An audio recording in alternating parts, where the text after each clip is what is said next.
9.1 का question number 10 solve करेंगे। Ascending order हमें करना है, मींस स्मॉलर टू बिगर हमें करना है। तो पार्ट 1 में जो रेशनल नंबर दिए गए हैं वो तीनों नेगेटिव हैं और उनके डिनोमिनेटर भी यहाँ पर सेम है। तो हम न्यूमरेटर को चेक करके पता लगाएंगे कि यहाँ पर कौन सा नंबर स्मॉलर है और कौन सा बिगर है।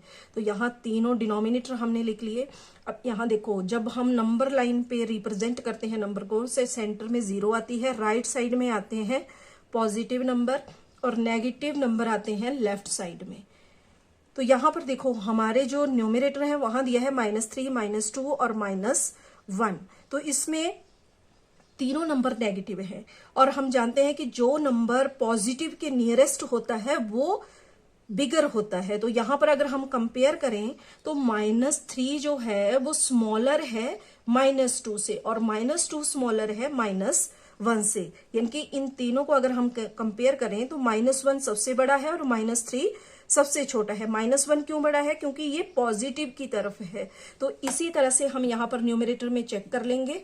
तो देखो, -3 जो कि पॉजिटिव नंबर से दूर है तो ये होगा स्मॉलर देन -2 और -2 स्मॉलर हो जाएगा -1 से। तो यहाँ पर जो ऑर्डर दिया गया है रेशनल नंबर का वो एक्चुअल में हमें असेंडिंग ऑर्डर में ही ऑलरेडी गिवन है, तो इसमें कोई चेंज नहीं होगा। ये हो गया यहाँ पर असेंडिंग ऑर्डर। अब देखते हैं इसका सेकंड पार्ट। तो सेकंड पार्ट में हम देख रहे हैं कि न्यूमरेटर और डिनोमिनेटर तीनों में डिफरेंट हैं।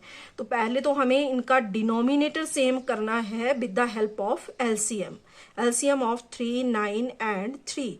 जब हम इसका एलसीएम करेंगे तो यहाँ पर 3 1 जा, 3 3 जा, 3 1 जा, 3 1 जा, तो एलसीएम आ जाएगा इसका 9। अब हमें क्या करना है कि तीनों रेशनल नंबर के डिनोमिनेटर को एलसीएम के इक्वल करना है। तो पहला है -1/3। तो डिनोमिनेटर हमें 9 बनाना है, तो उसके लिए हमें डिनोमिनेटर को यहाँ 3 से मल्टीप्लाई करना है और सेम नंबर से न्यूमरेटर में। तो ये हो जाएगा -3/9। इसी तरह सेकंड रेशनल नंबर है -2/9। तो यहाँ पर ऑलरेडी डिनोमिनेटर 9 दिया गया है, तो यहाँ पर हम 1 से करके सेम नंबर यहाँ पर लिख लेंगे। नेक्स्ट है -4/3। तो यहाँ पर भी हमें डिनोमिनेटर 9 करना है, तो 3 से मल्टीप्लाई कर लेंगे, तो ये बन जाएगा -12/9। अब यहाँ डिनोमिनेटर सेम हो गए हैं, 3/9, -2/9 और तीसरा हो गया -12/9। तो जैसा फर्स्ट क्वेश्चन में था तीनों डिनोमिनेटर सेम थे, उसी तरह अब हमने सेकंड पार्ट में भी इसके डिनोमिनेटर को सेम कर दिया। अब फिर से न्यूमरेटर हमें चेक करने हैं, तो यहाँ पर -3 है, यहाँ -2 है, ये -12 है।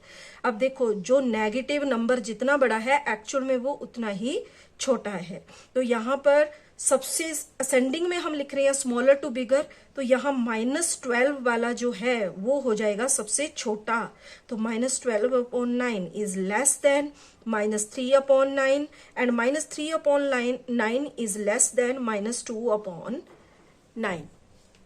ठीक है, तो यहाँ जो हमें नंबर क्वेश्चन में दिए गए थे उसके अकॉर्डिंग -12/9 बना है -4/3 के लिए, और उसके बाद -3/9 बना था -1/3 के लिए, और -2/9 सेम नंबर यहाँ पर आ गया। तो ये हो गया इसके लिए असेंडिंग ऑर्डर।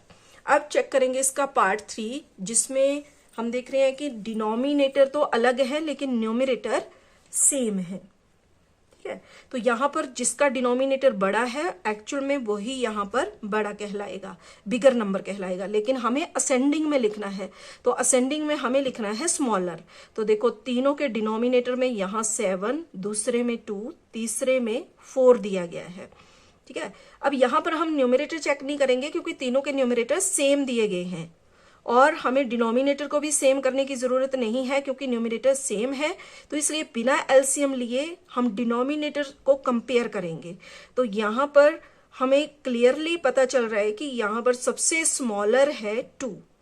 ठीक है, तो यानी कि -3/2 is smaller than -3/4 and -3/4 is smaller than -3/7।